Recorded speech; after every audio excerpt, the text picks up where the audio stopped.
গোপনে কাঁটাতারের বেড়া পার হয়ে কিংবা সীমান্তরক্ষীদের সাথে লড়াই ধস্তাধস্তি করেই হোক যে কোনো মূল্যে প্রবেশ করতে হবে স্বপ্নের আমেরিকায়।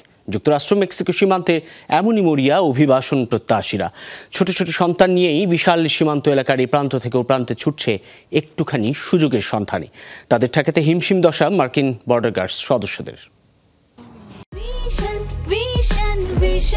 100% কপার কন্ডেন্সারে তৈরি ভিশন ফ্রিজ, তাই গুণে মানে অটুট থাকে বছরের পর বছর। কোনো মতে কাঁটাতারের বেড়া পার হয়ে নামার অপেক্ষা। ওপারেই আছে স্বপ্নের আমেরিকা। যুক্তরাষ্ট্রের প্রবেশে মরিয়া মানুষগুলোর বেপরোয়া চেষ্টার নজির মিলছে এই দৃশ্যে।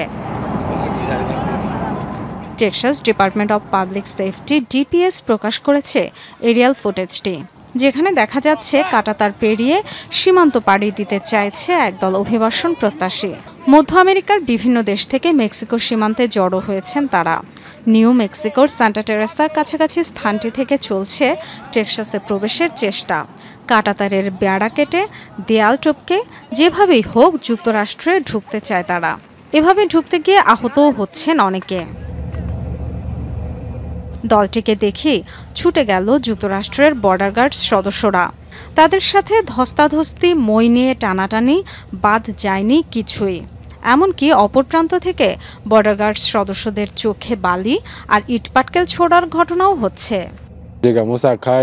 আমরা বাচ্চাদের নিয়ে এখানে এসেছি, এরপরও তারা হামলা করেছে, টিয়ার গ্যাস ছুঁড়েছে। এ পর্যন্ত আসতে বহু কষ্ট করতে হয়েছে, তবে সবচেয়ে কঠিন সময় এখন। তারা আমাদের স্বপ্ন পূরণে বাধা দিচ্ছে। যথেষ্ট হয়েছে। সবাইকে বলছি, প্রেসিডেন্ট বাইডেনের কাছে যদি আমার কথা পৌঁছে দেয়া যায়। আমরা সংখ্যায় 150 জনের কম, সন্তান সহ এই ধুধু এলাকায় আটকা পড়ে আছি।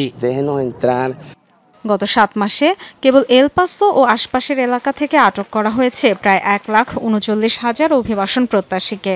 হাতে নাতে আটক, পেপার স্প্রে কিংবা টিয়ার গ্যাস, কোনো কিছুতেই নিয়ন্ত্রণ করা যাচ্ছে না তাদের। এক এলাকায় বাধা পেয়ে সীমান্তের আরেক অংশে জড়ো হচ্ছে অভিবাসন প্রত্যাশীরা। তিজুয়ানা, সান্টিয়াগো সহ নিত্য নতুন এলাকায় চলছে তাদের মিশন। সীমান্তের নিরাপত্তা নিশ্চিতে বাইডেন প্রশাসনকে ব্যর্থ আখ্যা দিয়ে তীব্র সমালোচনা করেছেন টেক্সাসের গভর্নর গ্রেগ অ্যাবট। ডরথি দাস্ট্রিন, যমুনা নিউজ।